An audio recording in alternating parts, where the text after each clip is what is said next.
Muy buenas noches, amados hermanos. Dios los bendiga.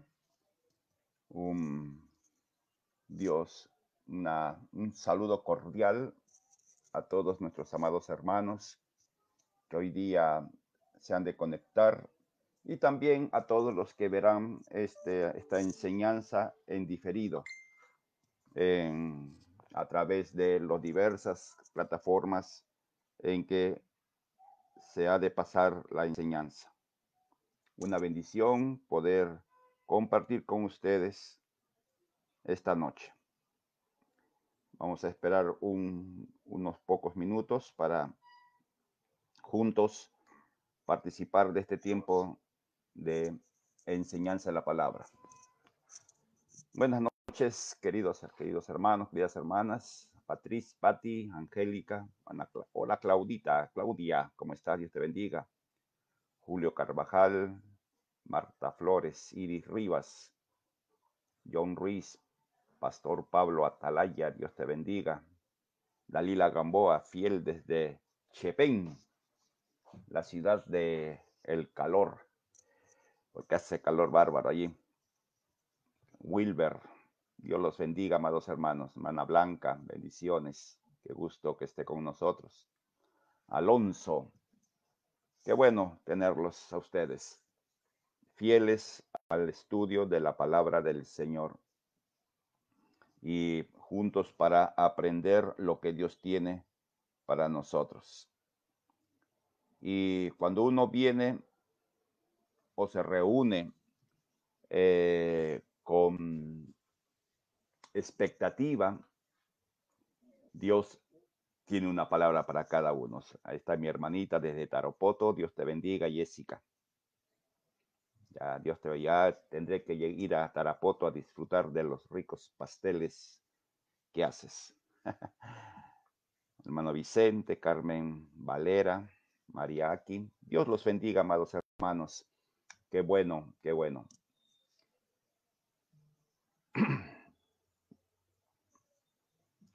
Bien, antes de comenzar la enseñanza, permítame presentar unas disculpas desde Trujillo, Marlene, Dios te bendiga, hija.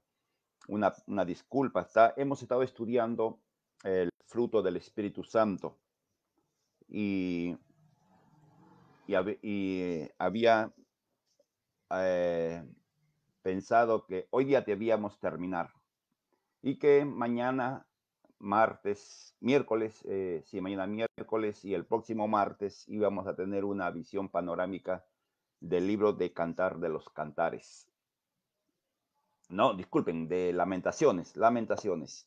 Un libro que no recuerdo haberlo enseñado en la IBE Callao y quería hacerle una visión panorámica para que se entendiera cuál es el mensaje y la aplicación para nuestro tiempo. Pero ha ocurrido un pequeño accidente en la PC y sencillamente no de repente va a demorar la búsqueda de esos archivos que se han ido de vacaciones, no sé a dónde.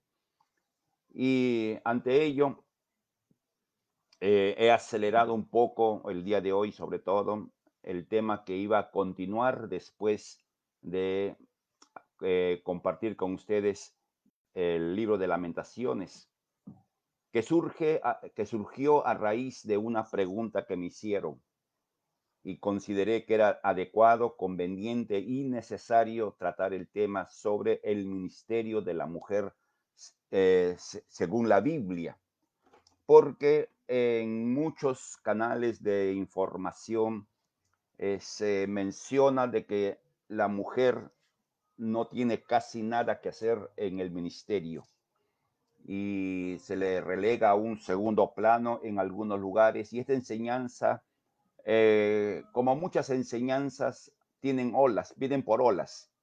Si hay un tiempo en que se pone de moda tal cosa para atacar o para presentar una perspectiva no completa o adecuada. Y así a través de los años, cada cierto tiempo ha habido sí, ese tipo de situaciones. Hubo un tiempo muy fuerte de un ataque feroz, fue realmente feroz contra los dones del Espíritu Santo. contra el Ministerio de Sanidad, etcétera. Y ante todo eso, lo que siempre hemos hecho es enseñar la palabra, ver qué dice la palabra de Dios, respetando posiciones, respetando una serie de argumentaciones. Entonces, en razón de esto, amados hermanos, vamos a comenzar a estudiar el ministerio de la mujer, una perspectiva bíblica que como iglesia local tenemos y eh, lo ponemos en práctica, de hecho. Como ustedes, todos los que somos de la IBE Callao, y a nuestros hermanos de otras congregaciones que participan o que verán este video, esta enseñanza, nosotros como iglesia local creemos en el ministerio de la mujer.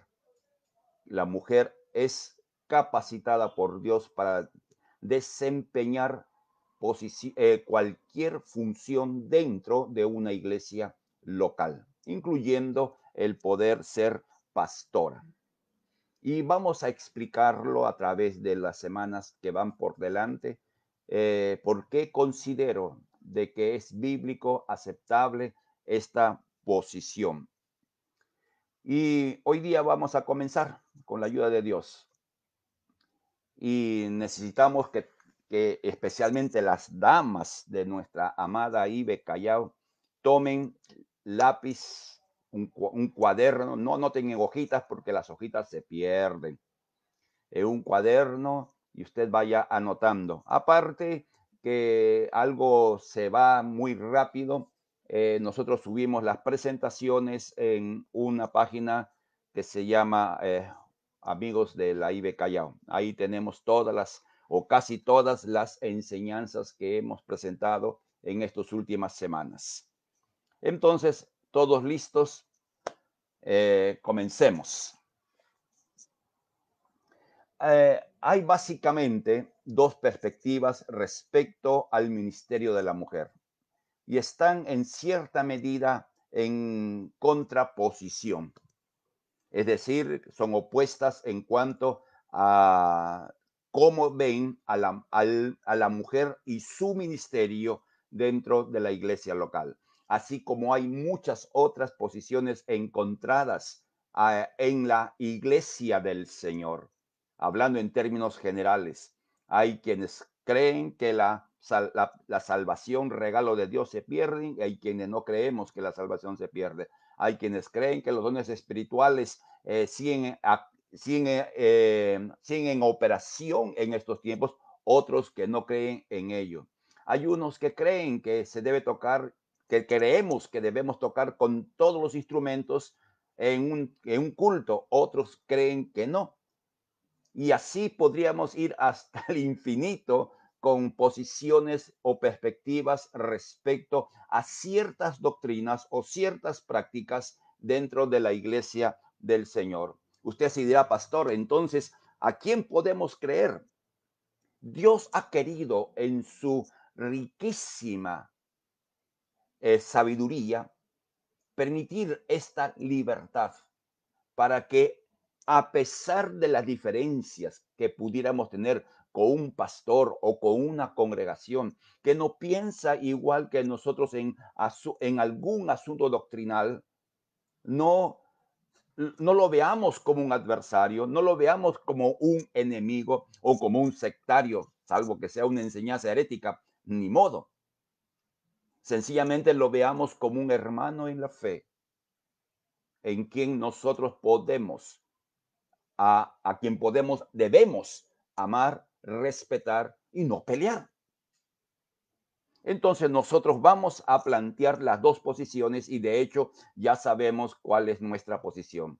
Hay una posición defendida muy fuertemente por un autor, pastor reconocido, escritor, John MacArthur, otro J.L. Parker, y así una serie de hombres de Dios que creen que la mujer es solamente complemento, el complemento del hombre. Y producto de esa perspectiva de que la mujer es complemento del hombre, miran el cuadro de la realidad de una manera jerárquica, es decir, arriba el hombre, debajo la mujer. No, porque consideran que encima de ellos está Dios, basándose en un pasaje bíblico que, si Dios permite, hemos de considerar en el tiempo. Entonces, ellos tienen pues lo que se llama una perspectiva de la hombría bíblica y de la feminidad.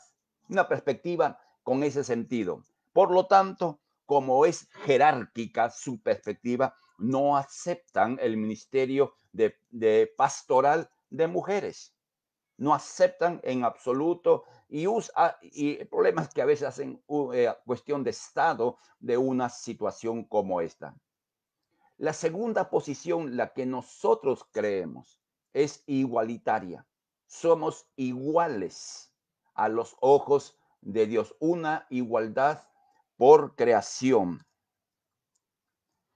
Y lo vamos a considerar en su momento cuando estudiemos. Igualdad por creación. Es decir, que al ser creados por Dios, Dios no nos hizo diferentes en cuanto a capas, disculpen, quiero encontrar el término correcto. No hizo inferior a la mujer en cuanto al hombre, ni al hombre lo hizo inferior en cuanto a la mujer. Nos igualó en la creación, dándonos tanto al hombre como a la mujer lo mismo. Génesis capítulo 1, Génesis capítulo 2 demuestra con claridad de que lo que Dios le dio al hombre es lo que Dios le dio a la mujer. ¿Y eso qué nos habla? No de la capacidad que tiene una dama, una mujer cristiana, una mujer nacida de nuevo, una mujer con llamamiento y vocación de llegar a ser pastora de una congregación, maestra de una congregación, evangelista de una congregación, profetiza de una congregación, y ahí quedamos. Entonces, se podría llamar esta posición cristianos por la igualdad bíblica. No solo por igualdad, igualdad bíblica. Y hay una serie de autores también que consideran que esta posición es la adecuada. Hoy día vamos a narrar algunos hechos durante hoy y mañana, hoy que estamos martes, ¿no es cierto? Sí, hoy y mañana estaremos viendo, narrando hechos, un poco de historia para ver dónde surgen algunos preconceptos respecto a la mujer. Entonces, vamos a considerar por qué necesitamos que las damas desarrollen ministerios en las iglesias, incluyendo los ministerios de la palabra, incluyendo los ministerios de servicio, incluyendo los ministerios de poder, de conocimiento, etcétera. Es decir, necesitamos las damas en el uso de los dones que Dios les ha dado. Y veamos tres razones por qué necesitamos que las damas puedan desarrollar ministerio efectivo, real, dentro de una iglesia local. Las damas, en primer término, están conectadas de una manera totalmente diferente. Las damas se conectan de una manera increíble. Y creo que muchos de nosotros, los varones, nos sorprendemos con qué facilidad las damas se conectan. Cuando algunas veces tenemos que acompañar a nuestra esposa, aunque hoy día no se puede, pero cuando se podía llevarlo a la clínica, al hospital, etcétera, uno va con la esposa se sienta a nuestro lado, y si la esposa encuentra una dama a su costado, casi así, de automático, comienzan a conversar, comienzan a contarse sus males, comienzan a contar sus medicinas, comienzan a hablar bien o no tan bien del doctor que va a atenderles. Muy fácil hacen conexión, muy fácil, entre damas, entre damas. Por eso, en lugar de negar o sobreenfatizar las diferencias o las similitudes que pudiera haber entre un hombre y una mujer. Este hecho de poder conectarse con facilidad de manera diferente que el hombre, pueden ser capitalizadas, usadas para el avance del reino de Dios. Entonces, primera razón por qué es necesario ministerios, que las damas desarrollen ministerio en una iglesia local. No estoy excluyendo a los varones, entiéndase. Estamos tratando de que las damas puedan ver que tienen de parte del Señor todo lo que necesitan para desarrollar ministerios. En segundo lugar, ¿por qué necesitamos que las damas desarrollen ministerio? Porque las damas, por naturaleza y por creación, están más inclinadas espiritualmente que los hombres. Eso ni hablar. No es por ello que en las congregaciones, como veremos luego, hay más damas.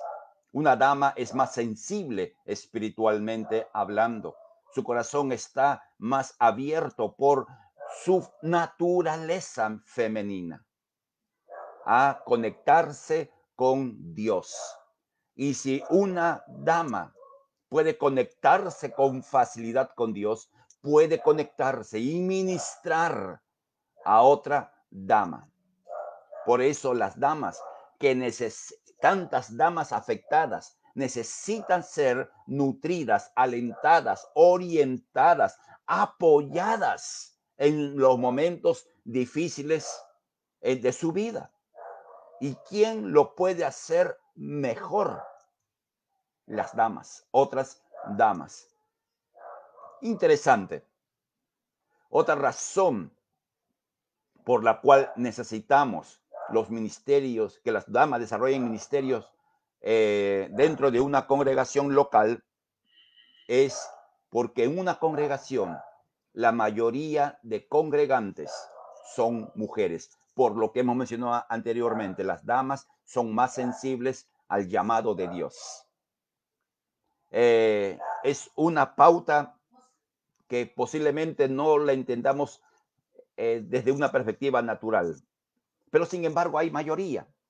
Entonces necesitamos que las damas desarrollen ministerios, porque bien, en casi todas las iglesias, el voluntariado de una congregación son damas. Están dispuestas en primera línea para desarrollar ministerio. Por lo tanto, habiendo damas sensibles a Dios, habiendo damas que tienen facilidad de conectarse con Dios y con otras personas, necesitamos que estas damas desarrollen ministerio en una iglesia local. Frente a esto, necesitamos pensar que las damas son una herramienta estratégica dada por Dios a una iglesia para promover el reino de Dios, para extender el reino de Dios, para que la visión y la misión de una iglesia local pueda cumplirse y de esa manera cumplirse la visión de Dios para la iglesia que Él ha comprado con su sangre. Entonces, las damas no son solamente, y disculpando el término, como un número más en el diseño divino. Y lo vemos desde el Antiguo Testamento, en el diseño divino. La mujer ha tenido una función importante. Es interesante que el nombre que se le dio a la mujer, Eva, generadora de vida. Interesante. Muy interesante en ese sentido. Una cosa que también hace muy útil el ministerio de las damas en una iglesia local es su capacidad de organizar tareas grandes en pequeñas tareas. Tienen una capacidad para organizar, para ver los detalles, para recordar las cosas en desarrollo de una tarea. Entonces necesitamos Entonces, necesitamos conectar a las damas de la IBE Callao. Tenemos bastantes damas sirviendo al Señor. También tenemos varones. Nos gustaría tener muchos más varones, claro. No, pero los hombres tienen otro lío que no vamos a tratar en esta serie. Pero teniendo tantas damas en nuestra casa, con potencial dado por Dios, tenemos que hacer algo, no conectar a las damas en relaciones transformadoras para impactar el mundo con el mensaje del evangelio a través de el servicio. Esperamos en Dios, queridos hermanos, amadas hermanas, esperamos en Dios poder desarrollar algo más que ser iglesia local. Y acá yo encontré, estudiando sobre este tema, encontré algo que debemos traducirlo a un código de conducta de las damas de la IBE Callao que ya están establecidas, que han echado raíces en la IBE Callao. Los estudiosos de las relaciones interpersonales nos dicen esto: una mujer necesita formar 6 relaciones en 6 meses para que se conecte con una iglesia local. Es decir, si una dama entra a una congregación, necesita 6 personas, 6 mujeres que se conecten con ella para que ella se sienta parte de la iglesia local. Muy interesante este dato. Entonces, vamos a orar a Dios y las personas que pudieran nos ayudar a cómo establecerlo como un código de conducta de la IBE Callao. Que las damas puedan desarrollar, las que ya están dentro de la congregación, las que son firmes y fieles al Señor, puedan desarrollar relaciones con las damas que comienzan a asistir, con las damas que comienzan a asistir, por ejemplo, a una iglesia en casa. De repente usted pertenece a un grupo en casa y ve entre las participantes a alguien que entró en esa noche. Como le es fácil conectarse, entonces la tarea está en sus manos, de conectar a alguien que comenzó a congregar o está participando de repente ocasionalmente, conectarla. 6 conexiones hacen que una dama se quede en una, o se establezca, no es que se quede, se establezca en una congregación local. Ok, entonces necesitamos voluntarias. Y comencemos con esto. Así que vamos a buscar la manera de cómo hacerlo. Bien, luego de ver esto es como una introducción general al tema que vamos a ir hablando. Hoy día y el día de mañana veremos por qué la mujer no es considerada como debe ser. Y veamos algunas cosas. Yo leí este pensamiento y los transcribí y les voy a dar lectura. La guerra contra las mujeres no es una guerra de hombres contra mujeres. Asumimos que esta guerra ha sido declarada y causada por hombres. Es mentira. Esta guerra se está librando contra ambos sexos, contra todos nosotros. Los hombres no son actores de esta guerra.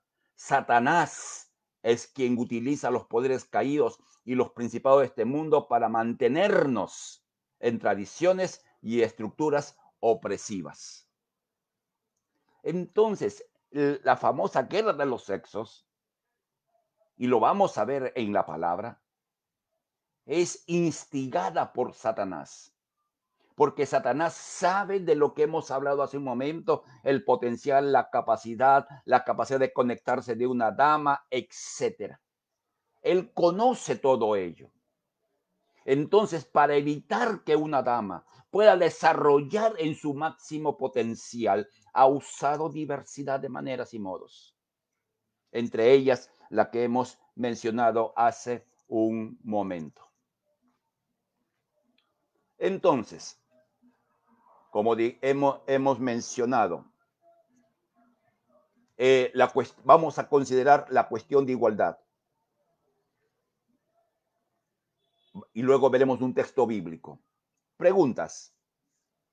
El género, cuando hablo de género, el ser hombre o ser mujer, ¿limita a una persona para el ministerio? Una pregunta. ¿El ser hombre o ser mujer limita a una persona para el ministerio? Segunda pregunta, para ir al texto bíblico. ¿La raza de una persona limita a esa persona para el ministerio? ¿El estatus socioeconómico limita a una persona para el ministerio? Antes de responder a estas tres preguntas, respondamos a otra. ¿Quién determina el ministerio?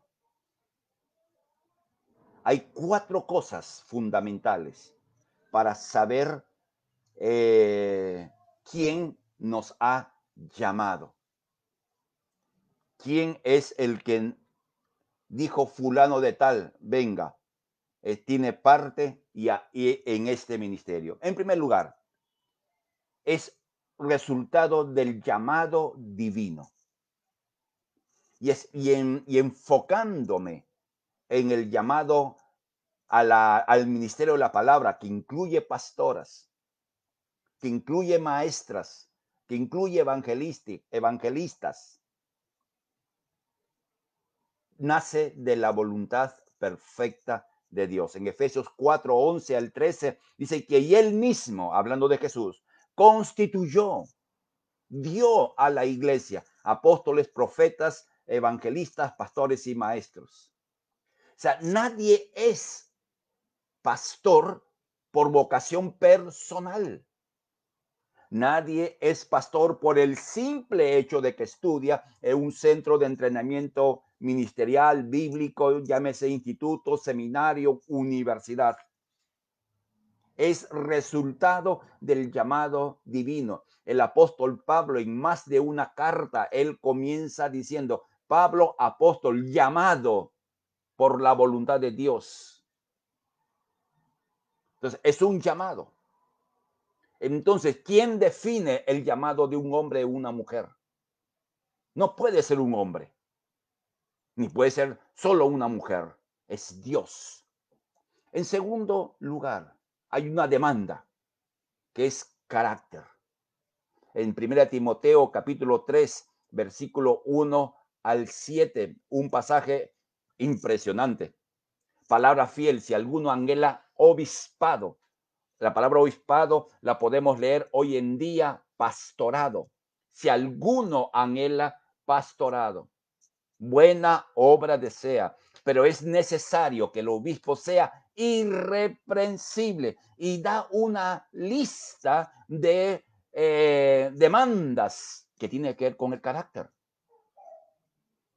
Qué interesante que Pablo, en estas cartas, que son llamadas cartas pastorales, porque están dirigidas a la vida interna de una iglesia, no mencione el don, mencione primero carácter. Entonces, la segunda pauta tiene que ver con carácter, un carácter probado y aprobado. En tercer lugar, entran los dones. No es el Espíritu Santo que reparte a cada uno en particular como él quiere. 1 Corintios 12, 11. El llamado al ministerio. Primero, llamado de Dios según su voluntad. Segundo, carácter. Y eso toma tiempo. El carácter no se transforma de la noche a la mañana. No es un asunto rápido, es un asunto lento para algunos, muy lento para otros. Una persona puede tener el don, pero si el carácter no lo respalda, puede causar daño en el desarrollo de su ministerio. Y en tercer lugar, competencia, es decir, ser probado. En 1 Timoteo 3:10 dice que sean sometidos primero a prueba. Es decir, que quienes asumen o asumimos como pastores que tienen un llamado, que asumimos que su carácter está desarrollando, que asumimos que tienen el don. Entonces, muy bien, como tenemos una perspectiva limitada, como tenemos una perspectiva finita por nuestra humanidad, Dios dice, ponlo a prueba, a ver si te equivocaste. Se dice que al oro se le prueba con ácido, no sé qué ácido, en este momento no recuerdo el nombre.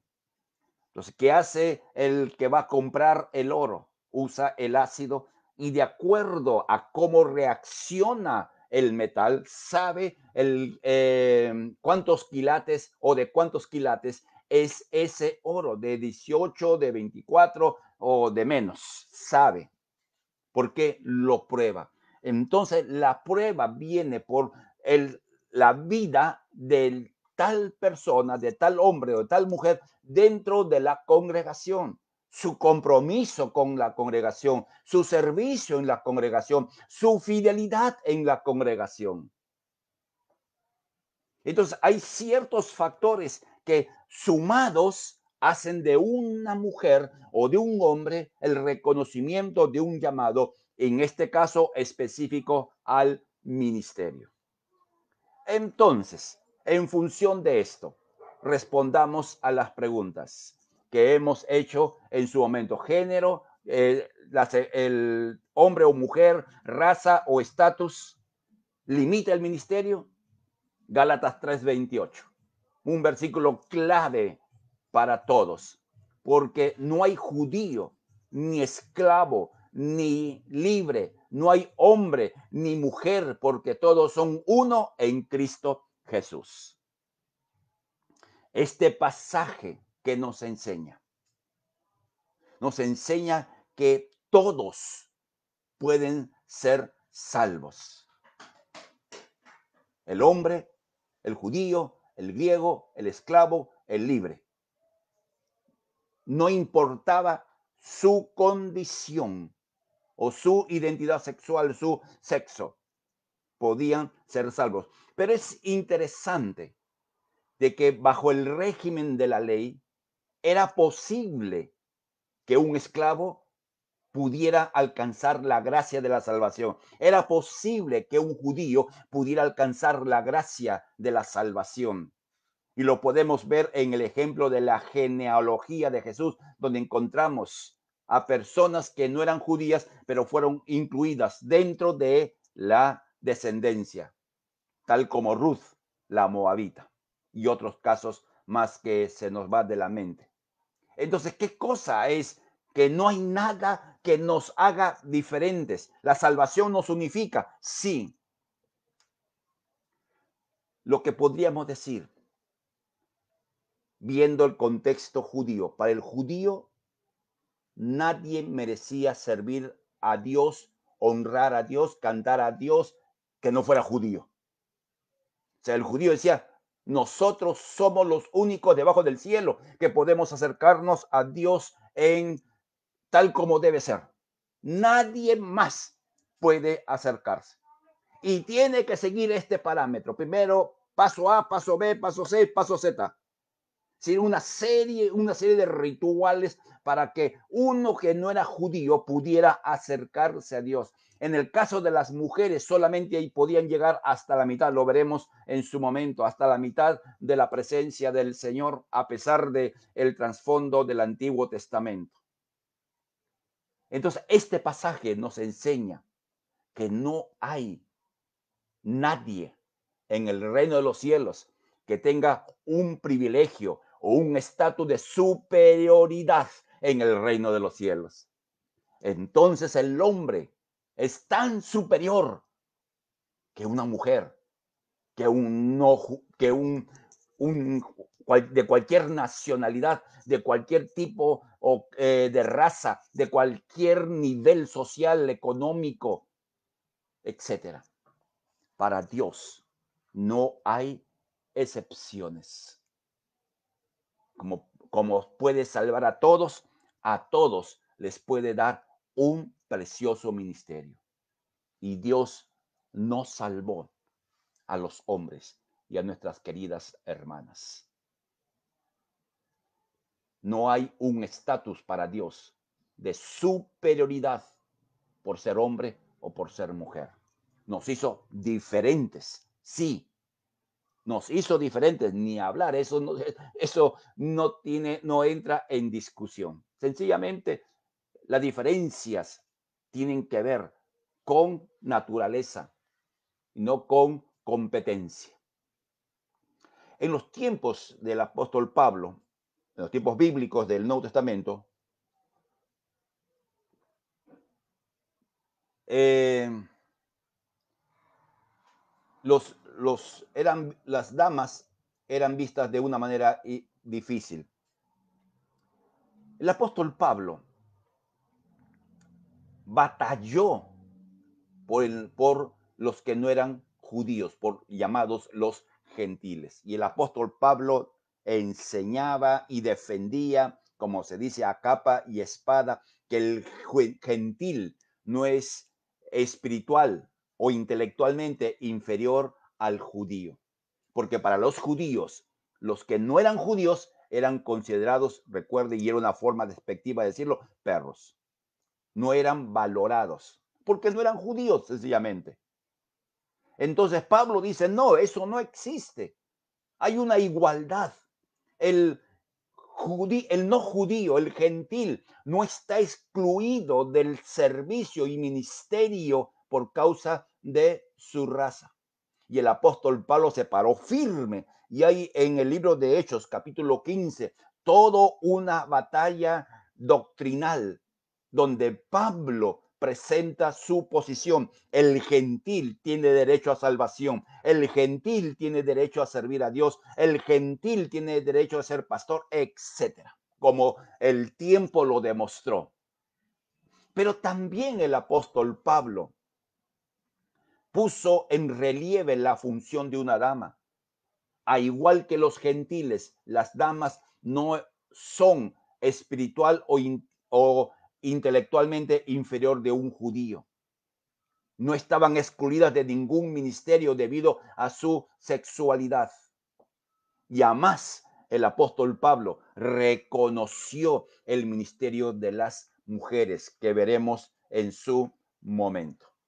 Entonces, hasta aquí, ¿qué estamos viendo? Primero, el aspecto del ministerio de la mujer necesario en una iglesia local. En segundo lugar, estamos considerando un texto bíblico fundamental donde el hombre y la mujer, por la salvación dada por Dios, nos iguala en privilegios y en responsabilidades en el ámbito espiritual. Ya en el ámbito del hogar hay funciones especiales del hombre y de la mujer. Hay posición de autoridad, que no significa superioridad de los padres sobre los hijos. Hay un sentido de autoridad final en decisiones de parte del esposo. Hay toda una estructura, pero que nos iguala a todos. Así que para entender un poco más por qué llegamos a la posición que tenemos que revisar un poco de historia. Y la historia es encantadora porque nos enseña más de lo que nos podemos imaginar. No vamos a ver Génesis, que en su momento lo tomaremos, ¿ok? En su momento Génesis 1 y 2 y el 3 posiblemente lo vamos a examinar en el momento de la argumentación del ministerio de la mujer, cuando se menciona los que no están de acuerdo, que hay mujeres pastoras, que hay una subordinación del hombre, de la mujer debajo del hombre, por causa de la creación. Es que la mujer fue creada en segundo lugar. Es cierto, lo dice la Biblia, pero no significa que sea inferior. Y eso lo veremos en su momento. Pero ¿qué vemos en el Antiguo Testamento? A las damas participando en todos los aspectos de la vida comunitaria del pueblo de Israel. Tenemos que las damas estaban dedicadas al comercio, a la compra y venta de productos, como a las propiedades inmobiliarias. Proverbios 31 lo enseña con tanta claridad. La dama está buscando qué comprar para luego qué vender, hasta casas. El trabajo manual. Eran damas que estaban en actividad fuera de la casa.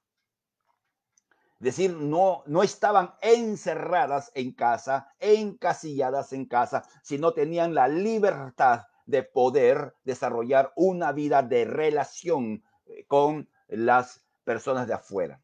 Y el Antiguo Testamento no nos da tiempo, pero el Antiguo Testamento está lleno de ejemplos.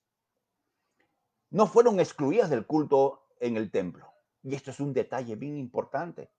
Encontramos en el Salmo 68, 25, que la cantaban las damas. En 1 Samuel 1:12, las damas oraban en la presencia de Dios. El caso de Ana, cuando oraba por el hijo que Dios le dio llamado Samuel.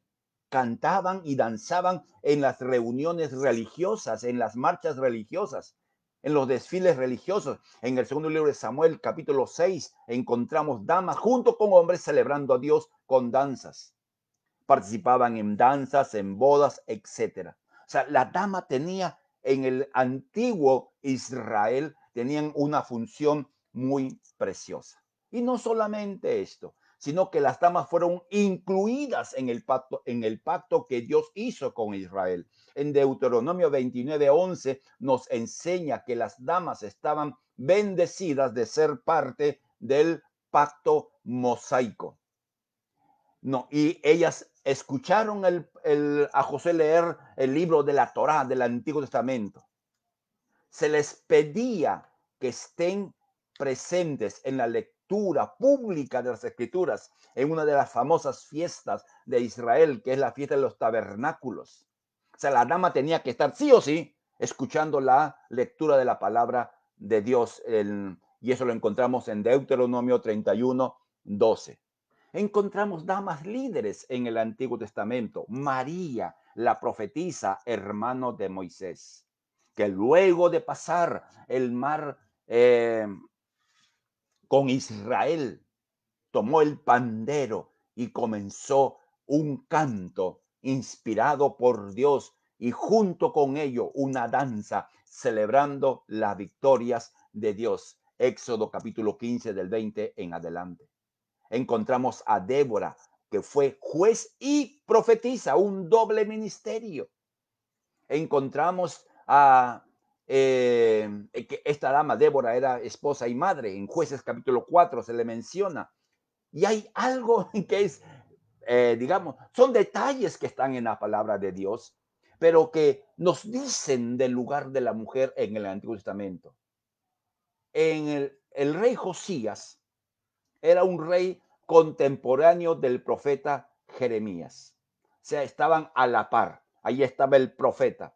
Y una vez Josías quiso consultar a Dios y pedir dirección. Y en vez de llamar a Jeremías, el profeta de Dios, llamó a una dama llamada Hulda, profetisa de Dios. Y no se lee que Jeremías haya hecho un reclamo, haya hecho alguna cuestión de cómo es posible que habiendo un hombre, una mujer va a profetizar. Son detalles que están allí en el Antiguo Testamento y nos están mencionando de que son marcas que Dios ha ido dejando para entender el llamado, el ministerio, la vocación de las damas. Encontramos en Génesis 21:12 que Dios le dice a Abraham, Abraham, escucha a tu mujer. Encontramos en Proverbios 18 que el que haya esposa encuentra lo mejor. Yo he encontrado con Mari, mi esposa, Mari, mi amor, he encontrado lo mejor, ¿no? Y ya, ¿cuántos años de casado? 47 años de casados. El mejor regalo después de la salvación que Dios me ha dado.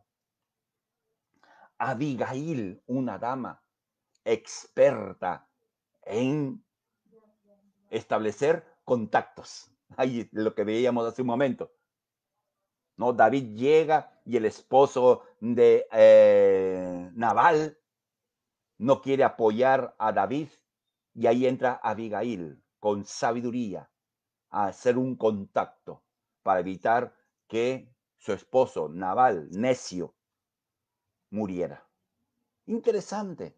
Y la Biblia dice que esta dama Abigail se casó con el rey David después de la muerte de Nabal. Y así podríamos seguir mencionando en las escrituras del Antiguo Testamento, dama tras dama.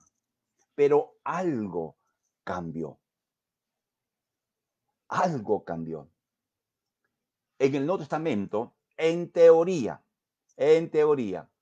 la dama era puesta en alta estima, las mujeres. Pero en la práctica no era así. En el papel privado de la mujer. Y se basaron en una interpretación del Salmo 45:13. ¿Sí? Desarrollaron unos códigos de conducta basados en un versículo del Antiguo Testamento que dice, toda gloriosa es la princesa en su cámara, en su casa diríamos. Toda gloriosa, haciendo una paráfrasis, toda gloriosa, toda bonita, toda linda, preciosa es la mujer en su casa. Entonces, por lo tanto, la mujer, su casa. Mire dónde comienza. En una mala, pésima, horrible interpretación de un pasaje de la palabra de Dios. Y no es nuevo. La historia de la iglesia está llena de personas que usando la palabra de Dios, interpretándola mal, dieron como resultado una serie de doctrinas falsas, heréticas y algunas percepciones equivocadas de la verdad de Dios. La mujer, pues, estaba limitada su vida a lo privado. Por ejemplo, se les quitó el privilegio de adorar a Dios en el templo y en las sinagogas. Si la mujer iba al templo, había un espacio reservado para las mujeres, el patio de las mujeres. Y la mujer llegaba hasta el borde de la baranda y no podía dar un paso más con el riesgo de ser muerta por los guardias del templo. No se les permitía avanzar más allá. Se dice que por fuentes adicionales como las interpretaciones rabínicas, que la mujer no podía leer ni hablar en las sinagogas. Ahí está. Vamos a ir como un pequeño detalle que va a permitirnos entender lo que Pablo dijo respecto a que la mujer calle en el templo. No, Pablo lo dijo. Yo creo que lo dijo. Pero la interpretación, ese es el lío. Entonces, la mujer no podía hablar ni leer, solo sentarse y escuchar. En la sección de mujeres. Hay un escritor llamado Josefo y él decía lo siguiente, escribió en un libro que se llama Antigüedades de los Judíos. No confíen en un solo testigo, que haya tres, o al menos dos, cuyas pruebas serán acreditadas por sus vidas pasadas. De las mujeres que no dejan ninguna evidencia que sea aceptado debido a su tribalidad y erupción de su sexo. O sea, a la mujer, así haya 10 mujeres, no tomen en cuenta. Y al esclavo, no, etcétera, tampoco. Entonces, miren, en un juicio, las mujeres no tenían voz ni voto, aunque hayan sido testigos presenciales y aunque hayan habido más de. La iglesia del Señor. Vamos a saltar porque eso va a ser para argumentar el ministerio de la mujer. La iglesia del Señor restauró el lugar de la mujer. Cuando veamos Jesús y las damas, cómo Jesús trató a las damas. Cuando leemos, por ejemplo, que Marta estaba sentado a los pies de Jesús, ¿qué entendemos? Ah, que estaba sentadita allí como que descansando. No, no es así. Estaba sentada, sí, de hecho, pero eso era la posición de los discípulos cuando se escuchaban a su maestro y lo que indicaba que el maestro los aceptaba como discípulos. Si ustedes leen Mateo 5, Jesús sube al monte y le dice a sus discípulos, siéntense, o se sentaron a su alrededor para enseñarles. Pero ¿qué pasó? Conforme fue avanzando el desarrollo de la iglesia, filosofía griega se introdujo en la iglesia del Señor, percepciones equivocadas. Y, por ejemplo, un tal Juan Crisóstomo, que se dice que era pico de oro, porque predicaba excepcional. Dice, la mujer no puede predicar ni enseñar en la iglesia, porque la mujer enseñó la primera vez y lo arruinó todo. Sí, porque la mujer habló en el huerto del Edén, arruinó todo, quitando la responsabilidad del hombre. Dios le ha dado el consuelo, la maternidad. Mire dónde nace un concepto que tenemos que corregirnos. Y lo veremos un poco más adelante. Otro autor del primer siglo, Tertuliano, decía, ¿no sabe que cada uno es una Eva? No, que ella persuadió para que el diablo lo ataque. Interesante. Y así podríamos seguir encontrando una serie de ideas y pensamientos respecto a perspectivas que tenían en la primera etapa de la iglesia. Por eso es un recorrido rápido a través de la historia. Saltemos hasta el comienzo de la reforma o la pre-reforma. Juan Knox, un hombre excepcional, un hombre valiente en la fe, que podríamos llamar el fundador de la iglesia presbiteriana en Escocia. Él dijo de la mujer en su mayor perfección fue creada para servir y obedecer al hombre. Por eso, amado hermano, un hombre puede ser un creyente, un pastor, un evangelista, maestro, puede ser sobresaliente, pero no lo hace perfecto. No lo hace la última palabra. Martín Lutero, ¿qué dijo? La mujer no debe comenzar ni completar nada sin el hombre. Donde está, ahí debe estar.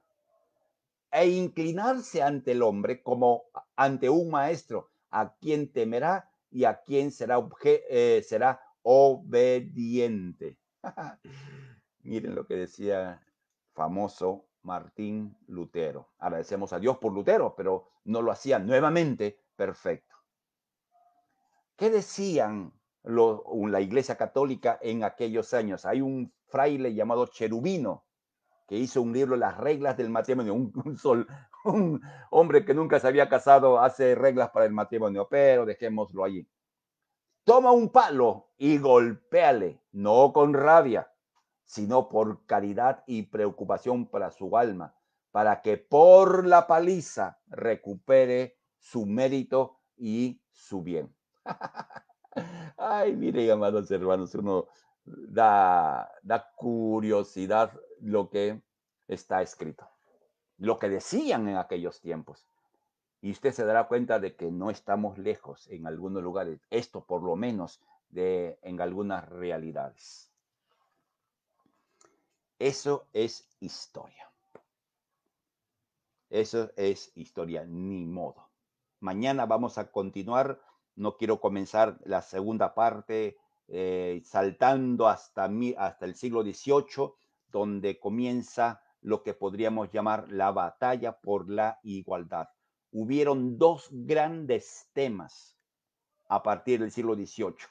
Dos grandes temas. La esclavitud de los negros y la libertad de las damas. Dos tipos de esclavitud. Y se levantó lo que se llama los grandes avivamientos de aquellos siglos. ¿Y qué es lo que se logró?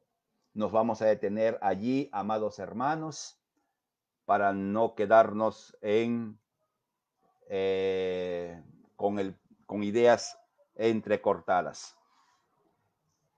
Quisiera invitarles, amadas hermanas, amados hermanos, que si tuvieran preguntas, ¿no?, de lo que estamos enseñando o tuviera alguna inquietud, pues pudiera hacerla. Lo pueden escribir por Messenger y yo les contesto, queridas hermanos, les contesto.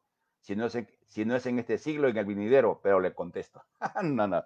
De todas maneras, le vamos a contestar porque necesitamos interrelacionarnos en preguntas y respuestas si es que las hubieren respecto al tema, ¿no? Respecto a lo que estamos enseñando en esta noche. Bien, amados hermanos, quisiéramos hacerles recordar el cuidado personal. Leemos y escuchamos tantas cosas sobre las vacunas, sobre ¿cómo se llama? Las olas, sobre lo que está ocurriendo en Europa, la entrada de nuevas cepas de este virus al Perú, el índice de muertos por COVID en este mes ha sobrepasado todos los récords que hemos tenido hasta este mes. Amados hermanos, por favor, cuídense. Si tienen que salir, salgan con todas las precauciones del caso. A los hermanos y hermanas que salen a trabajar y tienen que tomar movilidad, tengan toda la previsión. Pónganse mascarilla, pónganse la careta protectora, lleven colgadito su alcohol y lo que tocan, límpiense. La prevención nunca está de más. No es falta de fe. Es sencillamente sentido común que Dios nos ha dado para que nosotros hagamos aquellas cosas que debemos hacer. Muy bien, amados hermanos, hoy día terminamos. Dios los bendiga. El día de mañana nos estamos reencontrando en el tiempo de oración. La paz y la gracia de Dios sean sobre ustedes. Muy buenas noches y que descansen.